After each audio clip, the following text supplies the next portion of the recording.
बिस्मिल्लाहिर्रहमानिर्रहीम। जब आप किसी फैंसी से रेस्टोरेंट में खाना खाने के लिए जाते हैं तो आप नोट करेंगे कि वहाँ बैकग्राउंड में एक हल्का फुल्का सा स्लो मोशन क्लासिकल म्यूजिक बज रहा होगा और ये फेनोमेना यूनिवर्सल है। यानी आप दुनिया में कहीं भी किसी महंगे रेस्टोरेंट में चले जाएं, वहाँ बैकग्राउंड में क्लासिकल म्यूजिक प्ले हो रहा होगा। तो क्या ये महज एक इत्तेफाक है या फिर इसके पीछे कोई साइंस है? वीडियो को आखिर तक देखें, आप जान जाएंगे। 1877 में फोनोग्राफ की इजाद से पहले जब म्यूजिक को रिकॉर्ड करने का कोई जरिया मौजूद नहीं था, तब उस दौर के बड़े बड़े म्यूजिशियंस को सुनने का एक ही तरीका था कि उन्हें लाइव गाते हुए देखा जाए। और उस दौर में भी इन म्यूजिशियंस के कॉन्सर्ट्स के टिकट्स बहुत महंगे होते थे, जिन्हें हर कोई अफोर्ड नहीं कर सकता था। इसीलिए ज्यादातर म्यूजिशियंस अमीर लोगों की महफिलों में ही गाया और बजाया करते थे और इसीलिए क्लासिकल म्यूजिक की एक एलिटिस्ट रेप्यूटेशन बन गई है। यानी क्लासिकल म्यूजिक सुनने को अमीर होने के साथ ताबीर किया जाता है। अब ये जमाना गुजरे तो एक अरसा हो चुका है, लेकिन लेटेस्ट रिसर्च हमें बताती है कि अब भी अमीर लोग क्लासिकल म्यूजिक ज्यादा सुनते हैं। आप इसे यूं भी कह सकते हैं कि क्लासिकल म्यूजिक सुनने वाले अमीर होते हैं और वो दूसरा म्यूजिक सुनने वाले लोगों के मुकाबले में ज्यादा अर्न करते हैं। इसे जहन में रखते हुए वापस आते हैं हमारे फैंसी रेस्टोरेंट की तरफ। फैंसी रेस्टोरेंट और क्लासिकल म्यूजिक मिलकर फैंसीनेस को जन्म देते हैं। अब ये जरूरी नहीं है कि फैंसी चीज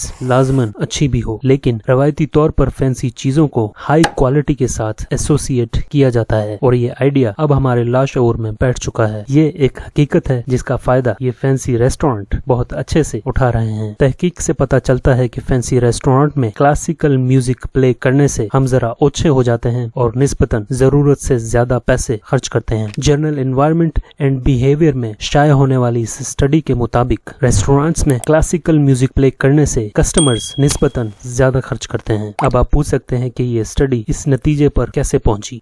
इसके लिए बरतानिया की यूनिवर्सिटी ऑफ लेस्टर के रिसर्चर्स ने 18 रातों के लिए एक फैंसी रेस्टोरेंट को बुक किया और 3 किस्म का माहौल बनाया। Number 1 classical music, number 2 pop music और number 3 no music at all. Experiment के इख्तिताम पर मुहक्किकीन ने पाया कि जिन लोगों ने क्लासिकल म्यूजिक सुना, उन्होंने खाने पर पॉप म्यूजिक सुनने वालों और कोई भी म्यूजिक ना सुनने वालों के मुकाबले में नुमाया तौर पर ज्यादा पैसे खर्च किए। दूसरे नंबर पर आए पॉप म्यूजिक सुनने वाले और दिलचस्प तौर पर म्यूजिक ना सुनने वालों ने खाने पर सबसे कम पैसे खर्च किए। ऐसा क्यों है?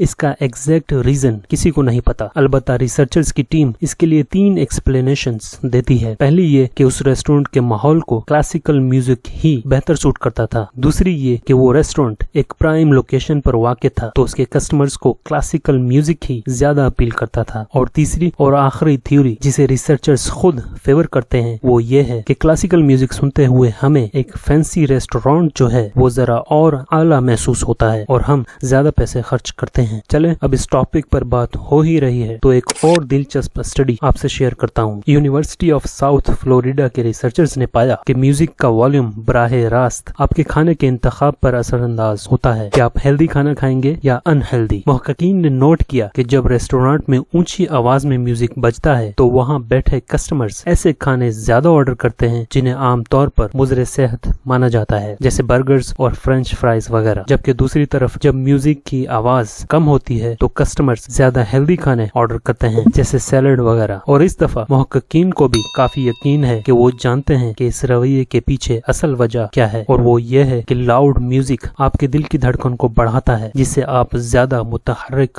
हो जाते हैं और आपका दिल ऐसा खाना खाने को करता है जो एनर्जी डेंस हो और हाई इन कैलोरीज हो, exactly like burgers, French fries और कोल्ड ड्रिंक्स वगैरह। जबकि क्वाइट म्यूजिक आपको रिलैक्स करता है, जिससे आप अपनी फूड चॉइसेस के बारे में ज्यादा अवेयर, ज्यादा माइंडफुल हो जाते हो और हेल्दी खाने प्रेफर करते हो।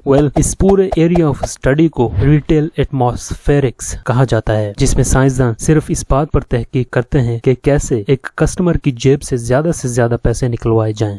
अगर आप एक रेस्टोरेंट के ओनर हैं तो आप इन चीजों को स्ट्रेटेजिकली इस्तेमाल करके कस्टमर से ज्यादा पैसे खर्च करवा के अपनी सेल बढ़ा सकते हैं। और अगर आप खुद एक कस्टमर हैं और रेस्टोरेंट्स पर खाना खाते हैं तो उनकी इन टैक्टिक्स के बारे में जानें और अपनी जेब उनके हाथों हल्की होने से बचें। Hope you liked the video. Thank you for your time. Allah Hafiz.